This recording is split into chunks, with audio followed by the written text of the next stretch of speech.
আসসালামু আলাইকুম রহমতুল্লাহি ওবরাকাতুহ।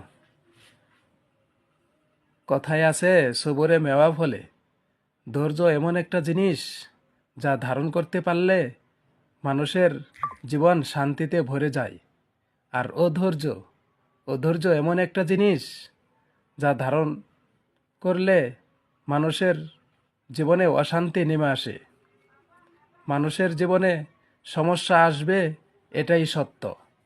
সেই সমস্যাগুলোকে আপনাকে অবশ্যই ধৈর্য ধারণ করে মোকাবেলা করতে হবে।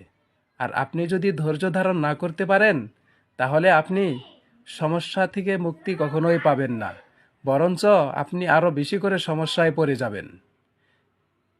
এই জন্যেই আমাদের প্রিয় নবী জনাবে মোহাম্মদ সাল্লাল্লাহু আলাইহি ওয়াসাল্লাম বলেছেন, ওমাই ইয়াতাসাব্বির ইউসাব্বিরহুল্লাহ। এই হাদিসটি বুখারী মুসলিম শরীফে রয়েছে। অর্থাৎ কেউ যদি ধৈর্য এবং সহিংসতা অর্জনের চেষ্টা করে, তাহলে আল্লাহ রাব্বুল আলামিন অবশ্যই তাকে ধৈর্য ধারণ করার তৌফিক দিবেন। আসেন আমরা সকলেই আমাদের সমস্যার সময় ধৈর্য ধারণ করে সেই সমস্যা থেকে পরিত্রাণ পাওয়ার চেষ্টা করি ইনশাআল্লাহ।